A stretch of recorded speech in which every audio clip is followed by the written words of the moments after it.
go.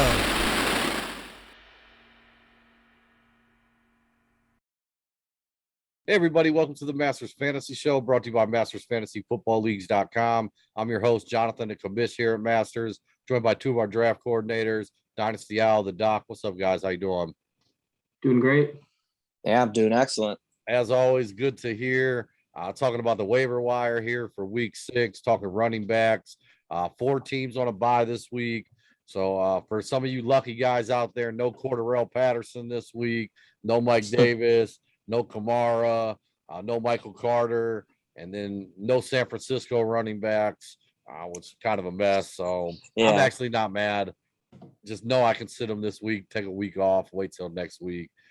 But hey, man, week 6, running back waiver wire, kick it over to you guys. Who do you have your eye on this week? Sure, I'll go first on this one. So my guy, obviously is a backup. The starter did go down with an injury. It sounds like not a super serious injury, but I still think he could miss a week. And that's so my guy's Ramondre Stevenson. Damian Harris, obviously the running back I'm talking about, who got banged up. He had a chest injury during the game, then returned, then went out for good with like a rib injury. Sounds like there's nothing major going on, but I mean, needless to say, Damian Harris is pretty banged up right now. Ramondre Stevenson's a guy who shined big time in the preseason when given opportunities, and we saw him rip off, a couple of long touchdowns back to back and really just show out in every preseason opportunity he got. Last week when he got the chance, didn't really do much. It's only averaging about 2 yards a carry in relief of Damian Harris, but it happens. But we see it all the time with running backs. So, looking at the schedule, I think it lines up for the Patriots. Just had it up.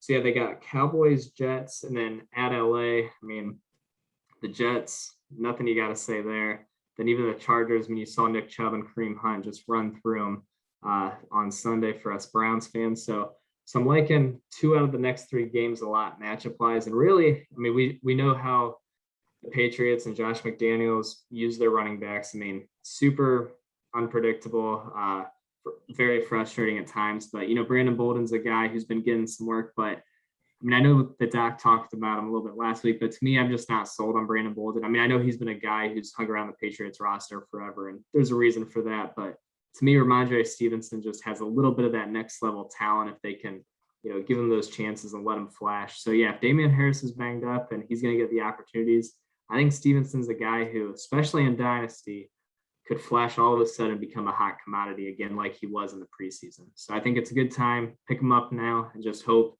he gets that opportunity and goes with it. Yeah, and I'm sitting there thinking, all the comparisons I had heard about him early on compared to like LeGarrette Blount. Oh, yeah. And then looking at that New York Jets game, it seems like one of them perfect games, maybe for like 4 touchdowns. I mean, one out of those nowhere. Jonas Gray games. Yeah. So I like it. And then, I mean, hey, Damian Harris too, man, as you were talking about him, something came to mind, like Fumbalaya, Fumble Rooski. Yeah. Like, I mean, my guy's got to stop putting the ball on the ground or he's just not not going to play. So sure. And that's actually another thing I was going to mention too was JJ Taylor. So he was one of the Patriots backs that I actually liked a lot, but I mean, he got pretty much one touch in that Buccaneers game and he fumbled. Yeah. And I don't know if he's touched the ball since. He was a healthy scratch. I know. Right. Yeah. So I think he's kind of, in the doghouse for now. And yeah, I think Stevenson's next guy up and he's going to get the next crack. I will say I did feel like Damian got robbed a little bit, at least on all the replays I've seen. Yeah. You couldn't really tell. I was kind of surprised they overturned that call. Me too. Usually they just go with, whatever they called first on those. But. Right. All right, so I'll go ahead and fire mine off real quick. I think probably the most obvious waiver wire ad of the week this week. Saquon, man. Down goes Frazier again, man. Yeah. You hate to see it, especially after the play. I mean, it wasn't even during the play, which, I mean, dude, just kind of broke my heart for Saquon Barkley. Ankle did not look good. I'm sure you guys seen that too. But, hey, man, Devontae Booker steps in. I mean, a guy that probably should have been rostered by the Saquon Barkley owners anyway. But if he wasn't, man, I think perfect opportunity to go pick him up. Probably lean on him pretty heavily this week, I would imagine, with all the injuries to the Giants. Almost like a last man standing situation. I mean, they don't have much left out there. One thing I did take a look at that I thought was pretty interesting, man, was, I mean, he got an RB1 amount of time on the field, carries after Saquon went out. Played 89% of the snaps after Saquon went out, 16 carries, 4 targets in the passing game. Definitely a guy, I think, a RB2 with a lot of upside this next week or two. We've seen it last year when Saquon went down. Guys came in, had some pretty productive weeks. Yeah, I like it. I got to be honest, Sunday afternoon, I first heard about the Saquon news from a text from the doc, and it just said, "Rest in peace, Saquon." My heart just sank, you know. I did that Saquon, more just to freak Alec out. Yeah. Because I knew it was just a sprained ankle, but yeah. Just But can't no, stay I on mean, the field though, man. and you said it best about a lot of the Saquon Barkley owners should have Devontae Booker already. And I got to be honest, in one of the dynasty leagues, I have Saquon, which is a handful of them. I had Devontae Booker and I dropped him right before the game. So I said, I don't need to keep Booker hanging around anymore. So yeah, I mean, but no, I mean, back to the Booker take though.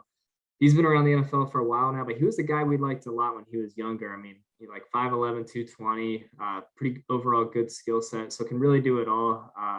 Can play on all 3 downs. So yeah, I like the Booker take for sure. And I think we'll step in just fine. All right, good stuff. Kick it over to you, Doc. Take us home. Yes, I'll take us home with a guy that I like a lot, a guy we've talked about a lot in the past. That is Mr. A.J. Dillon.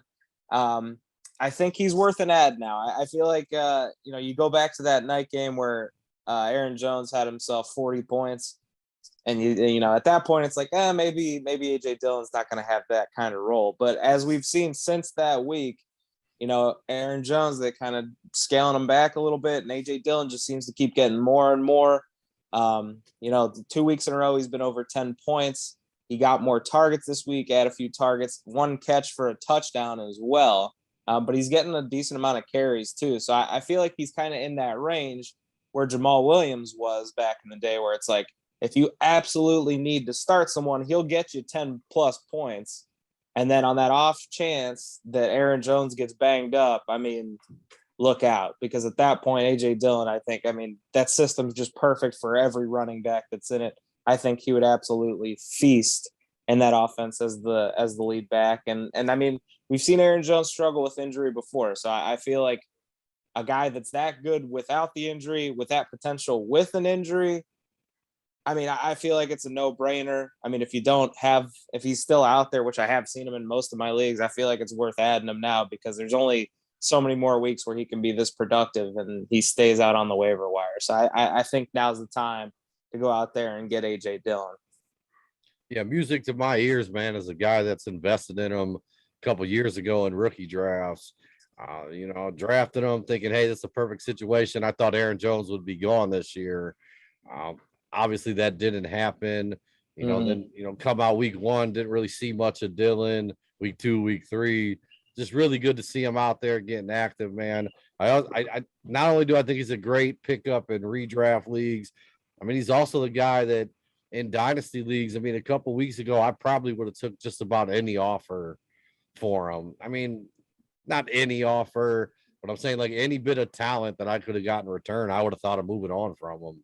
Yeah, I think he's a sneaky one too. I know we talk all the time about like Kareem Hunt, what would happen, and we talked a lot about Aaron Jones if he leaves, the kind of role A.J. Dillon would have. I feel like now that we think about Aaron Rodgers and Devontae Adams, if this really is their swan song in Green Bay, I gotta believe they're not gonna. I don't know. I don't think they trade Aaron Jones, but I feel like there's gonna come a point where it's like, we shouldn't be paying a running back this much if we're kind of like restarting. So I mean, I don't know. I feel like he's another one in dynasty, kind of like you said. I mean, now is the time that I feel like maybe you go get him, because who knows? I mean, he's worth having now, but near future, I mean, I'm still not sold that Aaron Jones is the long-term answer in Green Bay at running back, even though he just got that contract. Right. All right, kick it over to you, Dynasty Owl. You're the final running back you have for our waiver. Wait, we're done.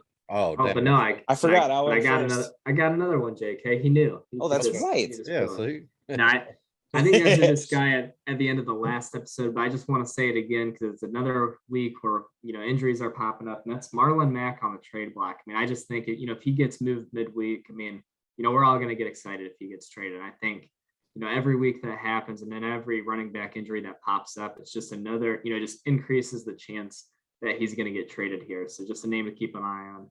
And maybe They worth a also scoop. keep saying too that the Ravens running backs are like drawing interest. Yeah. So I don't know which one it is, but if one of them Yeah. draws interest, I mean, I don't know. There's probably one out there on the waiver wire if you want to hold on to him for now or keep your eye out for him. Yeah. And I think another, last night when I was watching the Kansas City game, when Clyde went down, Mhm. which obviously I think, Daryl Williams, another guy worthy of a pickup this week. But Sure. man, when I was watching it, because I have Marlon Mack on quite a few teams stashed. And I started, when Clyde went down last night for a second, it's like, I'd wondered if Kansas City would make that phone call. And if they did, I guess more what I'm saying is after I thought about it, I'm like, man, like where would his value skyrocket to if Kansas City made that trade? Yeah, exactly. It would go. So, I think he's a guy who's worth Through the picking up. roof. Could be possible, man. There's some teams out here hurting that running back. So, all right, good stuff, guys. That's going to wrap up this edition. Week 6 running back waiver ads. As always, thanks so much for watching. If you could hit the like and subscribe button, come be a part of the Masters family. Love to have you. Till next time,